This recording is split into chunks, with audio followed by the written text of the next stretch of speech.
Hey everyone! Welcome back to Madison Public Library's The Theater of the Mind, Christmas edition. Tonight we have the seventh and final part of Charles Dickens' A Christmas Carol. Last time, courtesy of the Ghost of Christmas Present, Scrooge witnessed the festivities of his nephew's Christmas, and the meager yet happy Christmas of the Cratchits. And now the final spirit approaches in A Christmas Carol by Charles Dickens. Stave 4, The Last of the Spirits. The phantom slowly, gravely, silently approached. When it came near him, Scrooge bent down upon his knee, for in the very air through which the spirit moved, it seemed to scatter gloom and misery. It was shrouded in a deep black garment, which concealed its head, its face, its form, and left nothing of it visible, save one outstretched hand.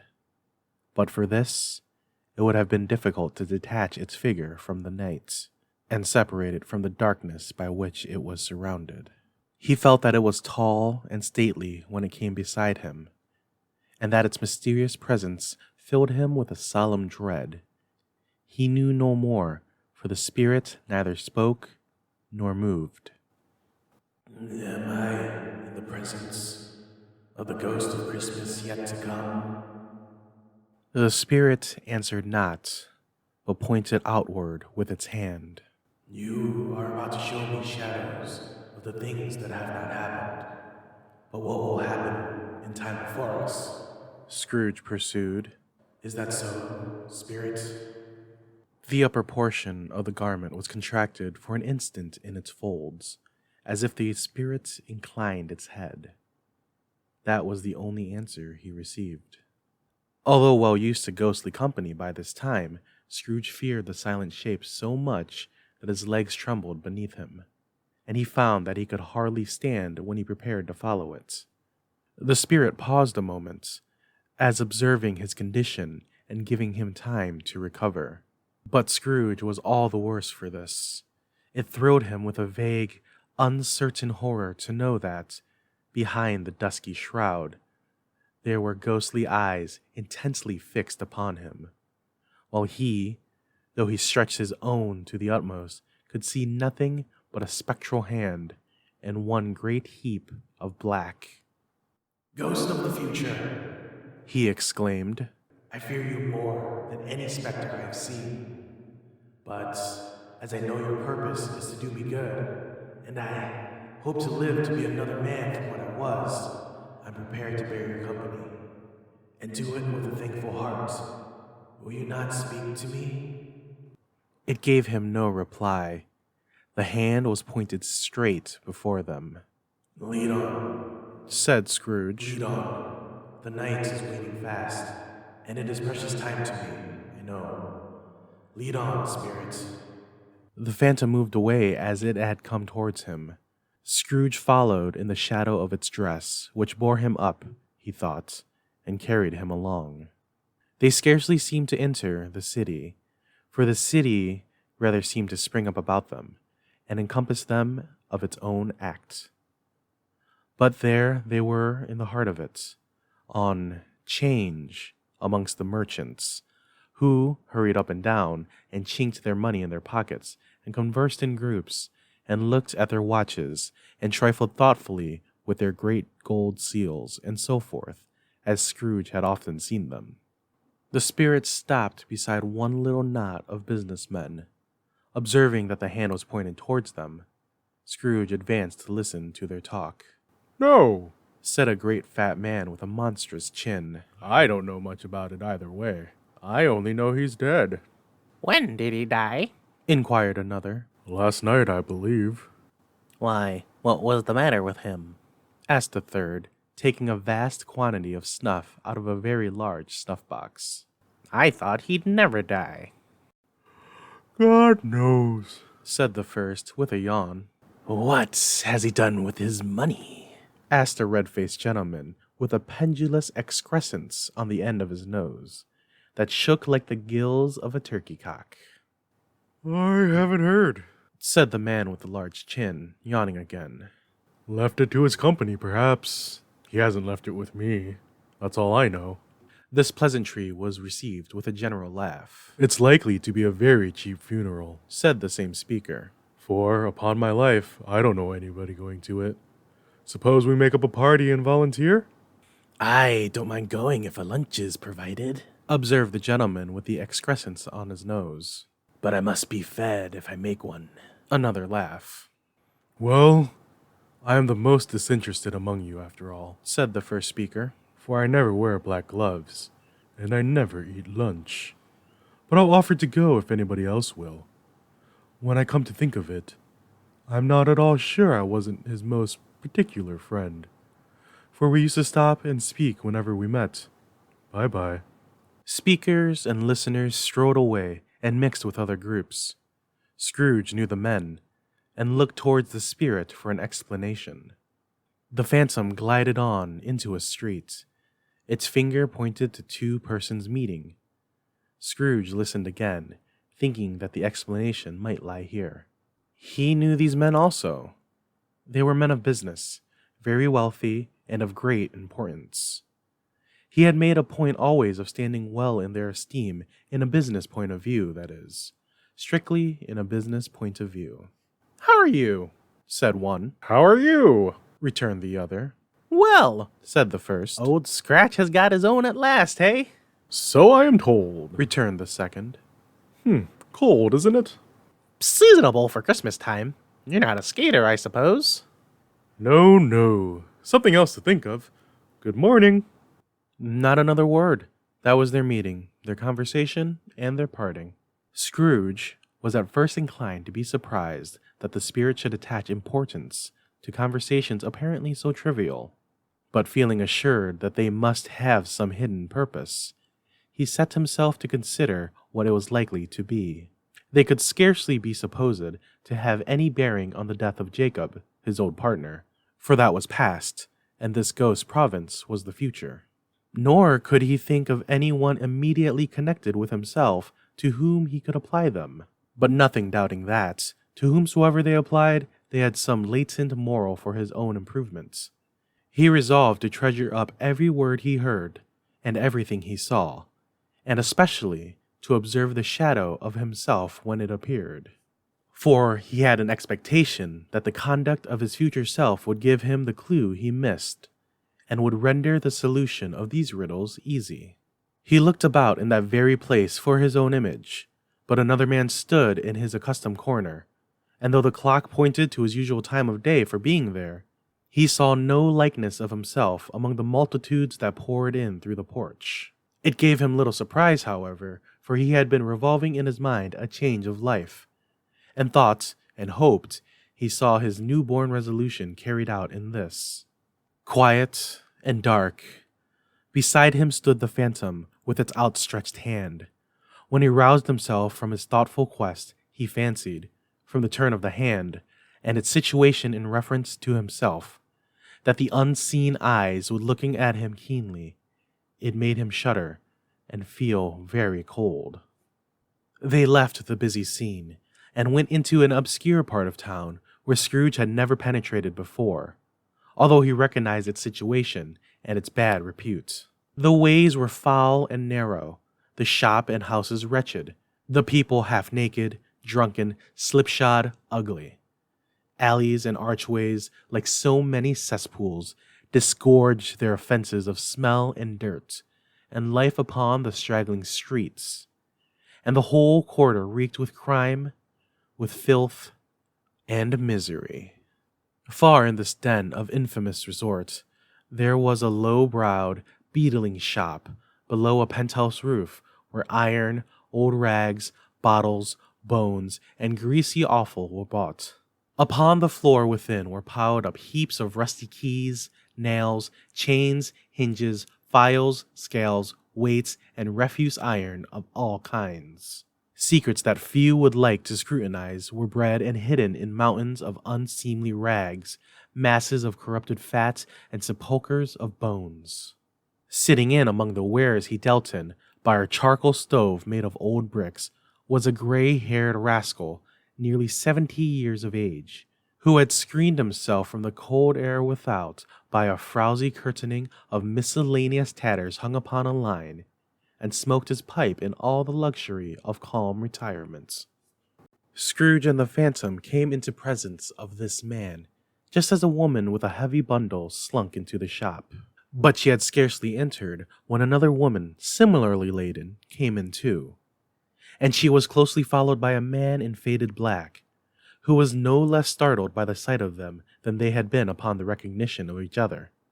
After a short period of blank astonishment, in which the old man with the pipe had joined them, they all three burst into a laugh. "Let the charwoman alone to be the first," cried she who had entered first. "Let the laundress alone be the second, and let the undertaker's man alone to be the third. Look here, old Joe, here's a chance. If we haven't all three met here without meaning it." You couldn't have met in a better place, said old Joe, removing his pipe from his mouth. Come into the parlor. You were made free of it long ago, you know. And the other two ain't strangers. Stop till I shut the door of the shop. Ah, how it streaks. There ain't such a rusty bit of metal in the place as its own hinges, I believe. And I'm sure there is no such old bones here as mine. We're all suitable to our calling. We're well matched. Come into the parlor. Come into the parlor. The parlor was a space behind the screen of rags. The old man raked the fire together with an old stair rod, and having trimmed his smoky lamp, for it was night, with the stem of his pipe, put it into his mouth again. While he did this, the woman who had already spoken threw her bundle on the floor, and sat down in a flaunting manner on the stool, crossing her elbows on her knees and looking with a bold defiance at the other two. "What odds, then?" "What odds, Mrs. Dilber?" said the woman. "Every person has the right to take care of themselves. He always did." That's true indeed, said the laundress. no man more so. "Why then, don't stand staring as if you were afraid, woman. Who's the wiser? We're not going to pick holes in each other's coats, I suppose." No indeed, said Mrs. Dilber and the man together. we should hope not. "Very well, then," cried the woman. "That's enough. Who's the worse for the loss of a few things like these? Not a dead man, I suppose?" No indeed, said Mrs. Dilber, laughing. "If you wanted to keep him after he was dead, a wicked old screw," pursued the woman, "why wasn't he natural in his lifetime? If he had been, he'd have been somebody to look after him when he was struck with death, instead of lying gasping out there, alone by himself." It's the truest word that was ever spoke, said Mrs. Dilber. It's a judgment on him. "I wish it was a little heavier judgment," replied the woman, "and it should have been. You may depend upon it. If I could have laid my hands on anything else. Open that bundle, old Joe, and let me know the value of it. Speak out plain. I'm not afraid to be the first, nor afraid for them to see it. We knew pretty well that we were helping ourselves before we met here. It's no sin. Open the bundle, Joe." But the gallantry of her friends would not allow this, and the man in faded black, mounting the breach first, produced his plunder. It was not extensive. A seal or two, a pencil case, a pair of sleeve buttons, and a brooch of no great value were all. They were severally examined and appraised by old Joe, who chalked the sums he was disposed to give for each upon the wall, and added them up into a total where he found that there was nothing more to come. That's your account, said Joe, and I wouldn't give another sixpence if I was to be boiled for not doing it. Who's next? Mrs. Dilber was next. Sheets and towels, a little wearing apparel, 2 old-fashioned silver teaspoons, a pair of sugar tongs, and a few boots. Her account was started on the wall in the same manner. I always give too much to ladies. It's a weakness of mine, and that's the way I ruin myself, said old Joe. That's your account. If you asked me for another penny and made it an open question, I'd repent of being so liberal and knock off half a crown. And now undo my bundle, Joe, said the first woman. Joe went down on his knees for the greater convenience of opening it, and, having unfastened a great many knots, dragged out a large heavy roll of some dark stuff. "What do you call this?" said Joe. "Bed curtains." Ah, Returned the woman, laughing and leaning forward on her crossed arms. Bed curtains. "You don't mean to say you took him down, rings and all, with him lying there?" said Joe. yes, I do, Replied the woman. Why not? "You were born to make your fortune, Said Joe. and you'll certainly do it." I certainly shan't hold my hand when I can get anything in it by reaching out for the sake of such a man as he was. I promise you, Joe. Returned the woman coolly. Don't drop oil upon the blankets now. "His blankets?" Asked Joe. Whose else's do you think? Replied the woman. He isn't likely to take a cold without 'em, I dare say. "I hope he didn't die of anything catching, eh?" Said old Joe, stopping in his work and looking up. Don't you be afraid of that. Returned the woman. I ain't so fond of his company that I'd loiter about him for such things if he did. You may look through that shirt till your eyes ache, but you won't find a hole in it, nor a threadbare place. It's the best he had, and a fine one, too. They'd have wasted it if it hadn't been for me. "What do you call wasting of it?" Asked old Joe. Putting it on him to be buried in, to be sure. Replied the woman with a laugh. Somebody was fool enough to do it, but I took it off again. If calico ain't good enough for such a purpose, it isn't good enough for anything. It's quite as becoming to the body. He can't look uglier than he did in that one. Scrooge listened to this dialogue in horror. As they sat grouped about their spoil in the scanty light afforded by the old man's lamp, he viewed them with a detestation and disgust, which could hardly have been greater, though they have been obscene demons marketing the corpse itself. Ha! Laughed the same woman when old Joe, producing a flannel bag with money in it, told out their several gains upon the ground. This is the end of it, you see. He frightened everyone away from him when he was alive, to profit us when he was dead.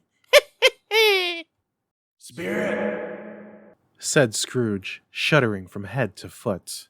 I see. This case of this unhappy man might be my own. My life tends that way now. Merciful heaven, what is this?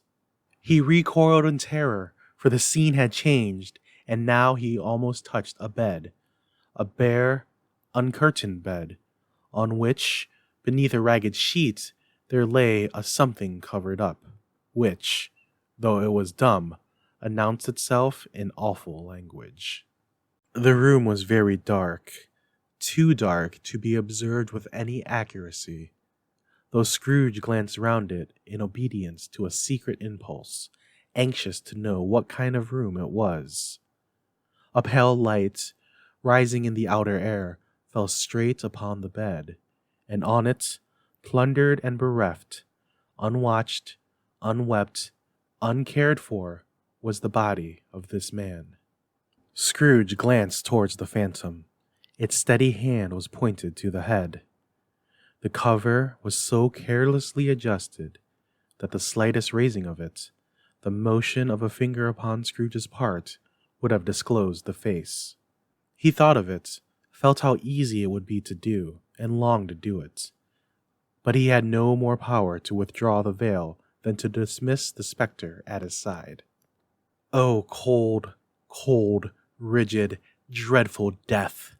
Set up thine altar here, and dress it with such terrors as thou hast at thy command. For this is thy dominion. But of the loved, revered, and honored head thou canst not turn one hair to thy dread purpose, or make one feature odious. It is not the hand that is heavy, and will fall down when released. It is not that the heart and pulse are still, but that the hand was open, generous, and true, the heart brave, warm, and tender, and the pulse a man's. Strike, shadow, strike, and see his good deeds springing from the wound, to sow the world with life immortal. No voice pronounced these words in Scrooge's ear, and yet he heard them when he looked upon the bed. He thought, if this man could raise up now, what would be his foremost thoughts? Avarice, hard dealing, griping cares.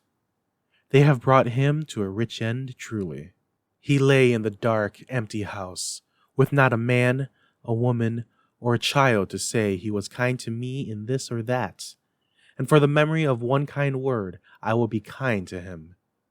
A cat was tearing at the door, and there was a sound of gnawing rats beneath the hearthstone. What they wanted in the room of death, and why they were so restless and disturbed, Scrooge did not dare to think. Spirit, He said, this is a fearful place. In leaving it, I shall not leave its lessons. Trust me. Let us go. Still the ghost pointed with an unmoved finger to the head. I understand you, Scrooge returned. and I would if I could. But I have not the power, Spirit. I have not the power. Again it seemed to look upon him. If there is any person in town who feels emotions caused by this man's death, Said Scrooge, quite agonized. show that person to me, Spirit. I beseech you. The phantom spread its dark robe before him for a moment, like a wing, and withdrawing it, revealed a room by daylight, where a mother and her children were. She was expecting someone, and with anxious eagerness, for she walked up and down the room, started at every sound, looked out from the window, glanced at the clock, tried, but in vain, to work with her needle, and could hardly bear the voices of her children in their play. At length the long-expected knock was heard. She hurried to the door and met her husband, a man whose face was careworn and depressed, though he was young. There was a remarkable expression in it now, a kind of serious delight of which he felt ashamed, and which he struggled to repress.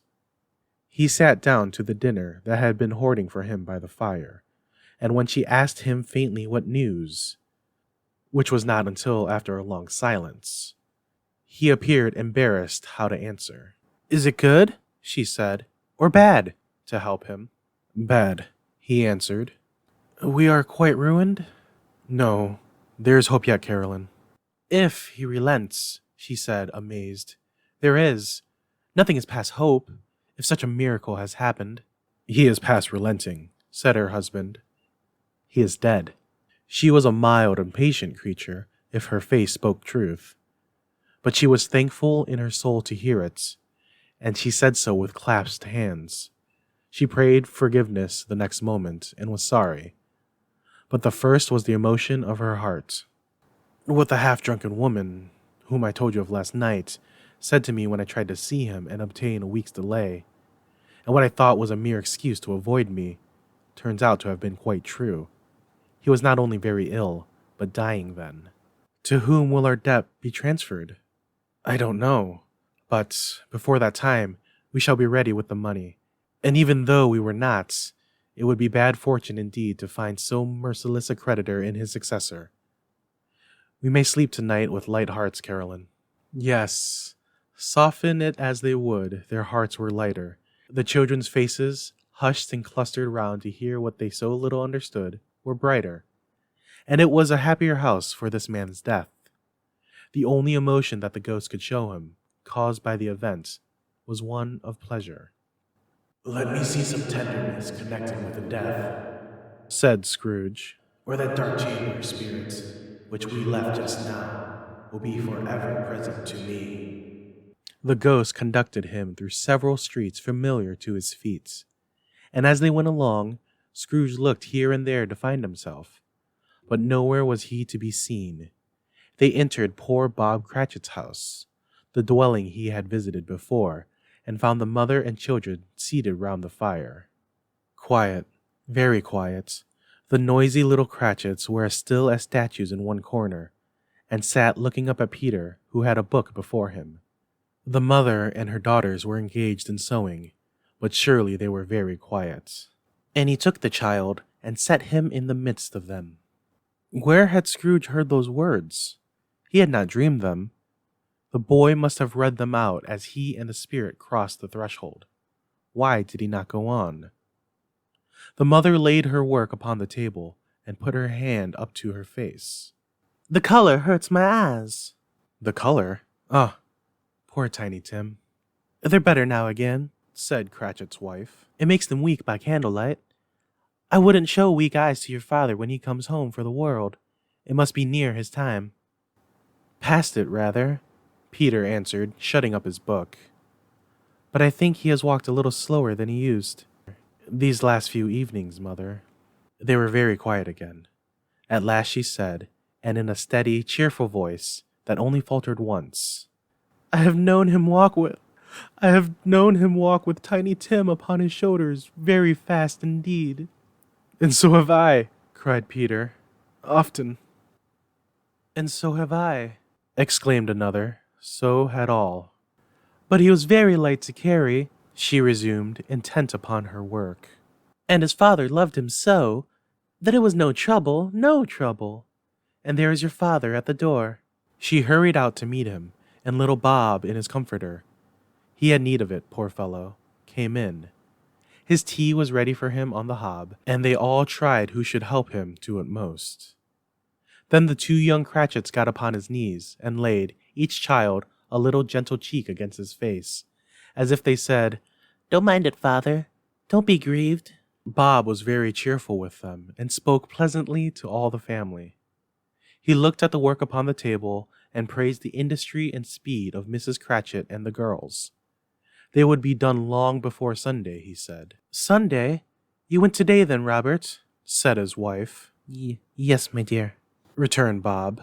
I wish you could have gone. It would have done you good to see how green a place it is. But you'll see it often. I promised him that I would walk there on a Sunday. My little child, cried Bob. My little child. He broke down all at once. He couldn't help it. If he could have helped it, he and his child would be farther apart, perhaps, than they were.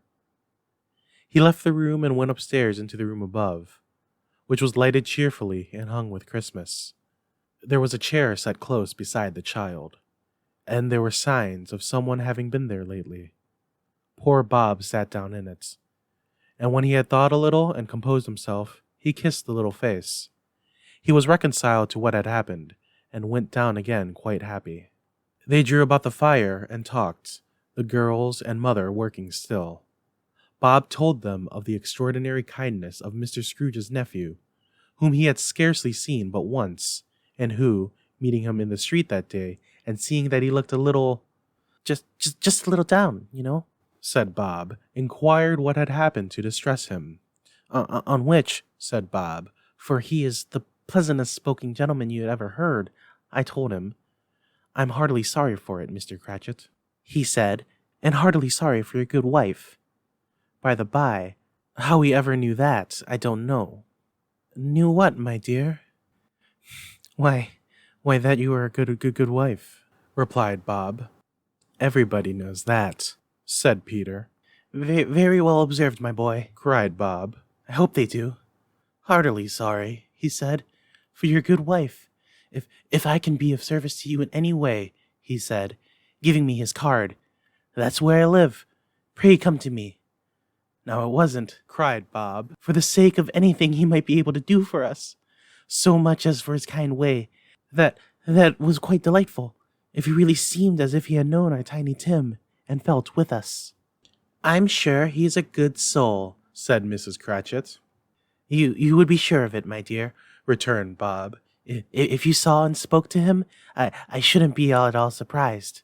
Mark what I say, if he got Peter a better situation. Only hear that, Peter, said Mrs. Cratchit. And then, cried one of the girls, Peter will be keeping company with someone and setting up for himself. Get along with you, retorted Peter, grinning. It's just as likely as not, said Bob. One of these days, though there's plenty of time for that, my dear. But however and whenever we part from one another, I'm sure we shall none of us forget poor Tiny Tim, shall we? Or this first parting that there was among us. Never, father, they all cried. And I know, said Bob. I know, my dears, that when we recollect how patient and mild he was, although he was little child, we shall never quarrel easily among ourselves, and forget poor Tiny Tim in doing it. No, never, father, they all cried again. I am very happy, said little Bob. I am very, very happy. Mrs. Cratchit kissed him, his daughters kissed him, the 2 young Cratchits kissed him, and Peter and himself shook hands. Spirit of Tiny Tim, thy childish essence was from God. Spectre, Said Scrooge. something informs me that our parting moment is at hand. I know it, but I know not how. Tell me what man that was whom we saw lying dead. The ghost of Christmas yet to come conveyed him, as before, though at a different time, he thought. Indeed, there seemed no order in these latter visions, save that they were in the future, into the resorts of businessmen, but showed him not himself. Indeed, the spirit did not stay for anything, but went straight on, as to the end just now desired, until besought by Scrooge to tarry for a moment. This court, Said Scrooge, through which we hurry now, is where my place of occupation is, and has been for a length of time. I see the house. Let me behold what I shall be in days to come. The spirit stopped. The hand was pointed elsewhere. The house is yonder, Scrooge exclaimed. Why do you point away? The inexorable finger underwent no change. Scrooge hastened to the window of his office and looked in. It was an office still, but not his. The furniture was not the same, and the figure in the chair was not himself.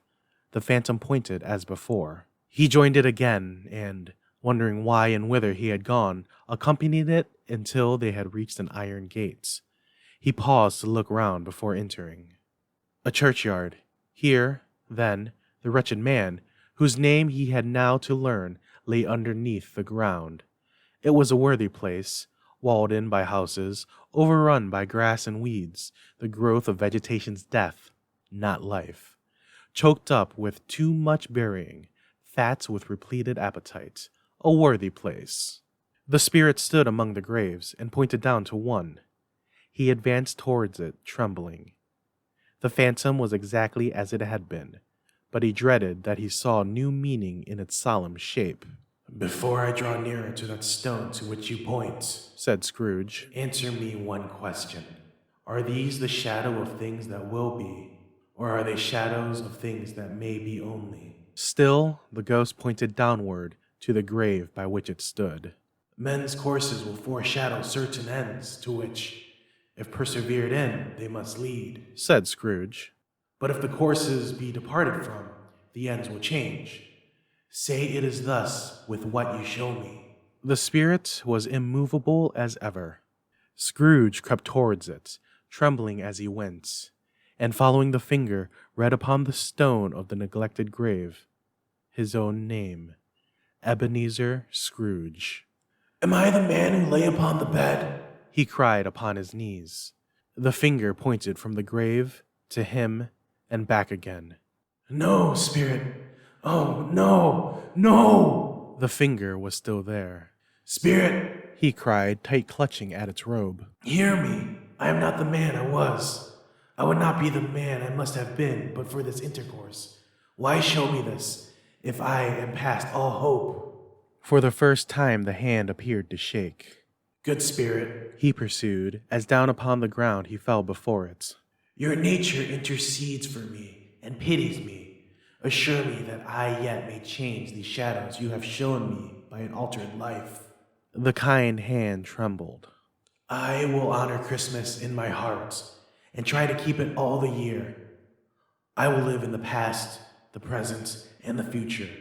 The spirits of all three shall strive within me. I will not shut out the lessons that they teach. Oh, tell me I may sponge away the writing on this stone. In his agony he caught the spectral hand. It sought to free itself, but he was strong in his entreaty and detained it. The spirit, stronger yet, repulsed him. Holding up his hands in a last prayer to have his fate reversed, he saw an alteration in the phantom's hood and dress. It shrunk, collapsed, and dwindled down into a bedpost. Stave 5. The end of it. Yes, and the bedpost was his own. The bed was his own, The room was his own. Best and happiest of all, the time before him was his own, to make amends in. I will live in the past, the present, and the future. Scrooge repeated as he crawled out of bed. The spirit of all three shall strive within me. O Jacob Marley, heaven in the Christmas time be praised for this. I say it on my knees, O Jacob, on my knees. He was so fluttered and so glowing with his good intention that his broken voice could scarcely answer to his call. He had been sobbing violently in conflict with the spirit, and his face was wet with tears. They are not torn down, cried Scrooge, folding one of his bed curtains in his arm. They are not torn down, rings and all. They are here. I am here. The shadow of the things that would have been may be dispelled. They will be. I know they will. His hands were busy with the garments all this time, turning them inside out, putting them on upside down, tearing them, mislaying them, making them parties to every kind of extravagance. I don't know what to do, cried Scrooge, laughing and crying in the same breath, and making a perfect loucoon of himself with his stockings. I am light as a feather. I am as happy as an angel. I am as merry as a schoolboy. I am as giddy as a drunken man. A Merry Christmas to everybody. A Happy New Year to all the world. Hello here. Hoo! Hello! He had frisked into the sitting room, and was now standing there, perfectly winded. There's the saucepan that the gruel was in, cried Scrooge, starting off again, and going round the fireplace. There's the door by which the ghost of Marley entered. There's the corner where the ghost of Christmas present sat. There's the window where I saw the wandering spirits. It's all right. It's all true. It happened. Really, for a man who had been out of practice for so many years, it was a splendid laugh, a most illustrious laugh, the father of a long, long line of brilliant laughs. I don't know what day of the month it is, said Scrooge. I don't know how long I've been with the spirits. I don't know anything. I'm quite a baby. Never mind. I don't care. I'd rather be a baby. Hello. Whoo! Hello here. He was checked in his transports by the churches ringing out the lustiest peals he had ever heard. Clash, clash, hammer, ding dong bell. Bell, dong ding, hammer, clash, clash. Oh, glorious, glorious. Running to the window, he opened it and put out his head. No fog, no mist. Clear, bright, jovial, stirring, cold. Cold. Piping for the blood to dance to. Golden sunlight, heavenly sky, sweet fresh air, merry bells. Oh, glorious, glorious. What day is today? cried Scrooge, calling downward to a boy in Sunday clothes, who perhaps had loitered in to look about him. Heh, returned the boy, with all his might of wonder. What's today, my fine fellow? said Scrooge. Today, replied the boy. Why, Christmas Day. It's Christmas Day, said Scrooge to himself. I haven't missed it. The spirits have done it all in one night. They can do anything they like. Of course they can. Of course they can. Hello, my fine fellow. Hello, returned the boy. Do you know the poulterers in the next street but one, at the corner? Scrooge inquired. I sure hope I did, replied the lad. An intelligent boy, said Scrooge. A remarkable boy. Do you know whether they've sold the prize turkey that was hanging up there? Not the little prize turkey, the big one. What? The one as big as me? returned the boy. What a delightful boy, said Scrooge. It's a pleasure to talk to him. Yes, my buck. It's, hanging there now, replied the boy. Is it? said Scrooge. Go and buy it. Walker, exclaimed the boy. No. I am in earnest. Go and buy it and tell them to bring it here, that I may give them directions where to take it. Come back with the man, and I'll give you a shilling. Come back with him in less than 5 minutes, and I'll give you half a crown. The boy was off like a shot. He must have had a steady hand at a trigger who could have got a shot off half as fast. I'll send it to Bob Cratchit's, whispered Scrooge, rubbing his hands and splitting with a laugh. He shan't know who sends it. It's twice the size of Tiny Tim. Joe Miller never made such a joke as sending it to Bob's Wilby. The hand in which he wrote the address was not a steady one, but write it he did, somehow, and went downstairs to open the street door, ready for the coming of the poulterer's man. As he stood there, waiting his arrival, the knocker caught his eye. I shall love it as long as I live, cried Scrooge. I scarcely ever looked at it before. What an onyx expression it has on its face. It's a wonderful knocker. Oh, here's the turkey. Hello? How are you? Merry Christmas. It was a turkey. He never could have stood upon its legs, that bird. He would have snapped them off short in a minute, like sticks of sealing wax. Why, it's impossible to carry that to Camden Town, said Scrooge. You must have a cab. The chuckle with which he said this, and the chuckle with which he paid for the turkey, and the chuckle with which he paid for the cab, and the chuckle with which he recompensed the boy, were only to be exceeded by the chuckle with which he sat down breathless in his chair again, and chuckled till he cried. Shaving was not an easy task, for his hand continued to shake very much, and shaving requires attention, even when you don't dance while you're at it. But if he had cut the end of his nose off, he would have put a piece of sticking plaster over it, and been quite satisfied. He dressed himself all in his best, and at last got out into the streets. The people were by this time pouring forth as he had seen them with the ghost of Christmas presents, and walking with his hands behind him, Scrooge regarded every one with a delighted smile. He looked so irresistibly pleasant, in a word, that 3 or 4 good-humored fellows said, "Good morning, sir! A Merry Christmas to you!" And Scrooge said often after that, of all the blithe sounds he had ever heard, those were the blithest in his ears. He had not gone far when, coming on toward him, he beheld the portly gentleman who had walked into his counting-house the day before, and said, "Scrooge and Marley's, I believe." It sent a pang across his heart to think how this old gentleman would look upon him when they met. But he knew what path lay straight before him, and he took it. My dear sir, said Scrooge, quickening his pace and taking the old gentleman by both his hands. How do you do? I hope you succeeded yesterday. It was very kind of you. A Merry Christmas to you, sir. Mr. Scrooge? Yes, said Scrooge. That is my name, and I fear it may not be pleasant to you. Allow me to ask your pardon, and will you have the goodness... Here Scrooge whispered in his ear. Lord bless me, cried the gentleman, as if his breath were taken away. My dear Mr. Scrooge, are you serious? If you please, said Scrooge. Not a farthing less, and a great many back payments are included in it, I assure you. Will you do me that favor? My dear sir, said the other, shaking hands with him. I don't know what to say to such Don't say anything, please, retorted Scrooge. Come see me. Will you come and see me? I will, cried the old gentleman, and it was clear he meant to do it. Thank ye, said Scrooge. I am much obliged to you. I thank you 50 times. Bless you. He went to church, and walked about the streets, and watched the people hurrying to and fro, and patted the children on the head, and questioned beggars, and looked down into the kitchens of houses, and up to the windows, and found that everything could yield him pleasure. He had never dreamed that any walk, that anything, could give him so much happiness. In the afternoon he turned his steps towards his nephew's house. He passed the door a dozen times before he had the courage to go up and knock. But he made a dash, and did it. Is your master at home, my dear? Said Scrooge to the girl that answered the door. Nice girl, very. Yes, sir. Where is he, my love? Said Scrooge. He's in the dining room, sir, along with mistress. I'll show you upstairs, if you please. Thank ye. He knows me, said Scrooge, with his hand already on the dining room lock. I'll go in here, my dear. He turned it gently, and sidled his face in round the door. They were looking at the table, which was spread out in a great array. For these young housekeepers are always nervous on such points, and like to see that everything is right. Freddie? Said Scrooge. Dear heart alive, how his niece by marriage was startled. Scrooge had forgotten, for the moment, about her sitting in the corner with the footstool, or he wouldn't have done it on any account. Why, bless my soul, cried Fred. Who's that? It's I, your Uncle Scrooge. I've come to dinner.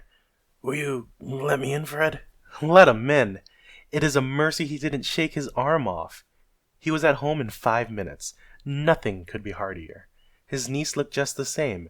So did Topper when he came. So did the plump sister when she came. So did everyone when they came. Wonderful party, wonderful games, wonderful unanimity, wonderful happiness. But he was early at the office next morning. Oh, he was early there.